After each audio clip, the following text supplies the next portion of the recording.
même s'il aurait détenu la nationalité italienne qui, automatiquement lui fait perdre sa nationalité d'origine, pensent certains analystes, Moïse Katumbi peut encore être candidat à la présidence de la République. Pour Bob Kabamba, professeur de sciences politiques et co-rédacteur de l'actuelle constitution de la RDC, Moïse Katumbi a intérêt à réintégrer la nationalité congolaise. Intervenant sur les ondes de Top Congo FM, Bob Kabamba a énuméré un certain nombre de préalables. À la seule condition, s'il détient une nationalité étrangère, comme le laissent penser les documents dévoilés dans la presse, qu'il réintègre la communauté congolaise, soutient cet analyste. Car, selon lui, même si cela n'a duré qu'un court instant, avoir détenu une autre nationalité lui fait perdre la congolaise et rend impossible toute candidature, précise le professeur Bob Kabamba.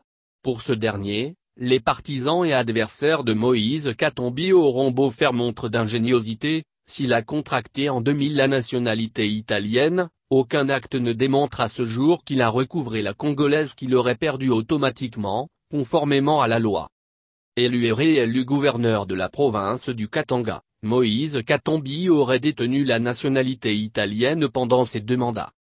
Tant qu'un délit n'est pas mis au jour, il reste un délit et doit être considéré comme tel quand il est découvert, soutient Bob Kabamba.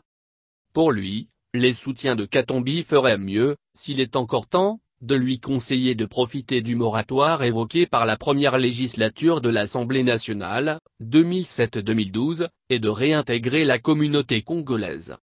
Il suffit d'une simple déclaration.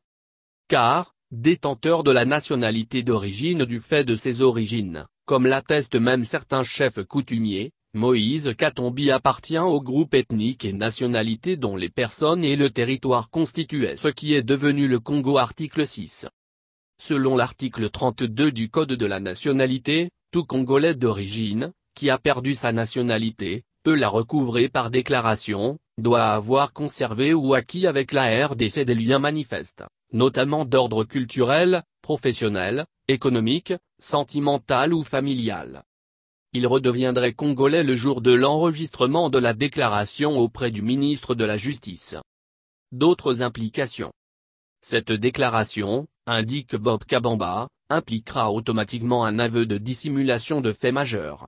Car, ajoute-t-il, l'ancien gouverneur qui, en septembre 2015, déclarait démissionner parce que le président Kabila ne voulait pas respecter la Constitution sur le nombre de mandats, article 220, aura lui-même violé la Constitution 8 ans durant, en exerçant une fonction réservée aux Congolais.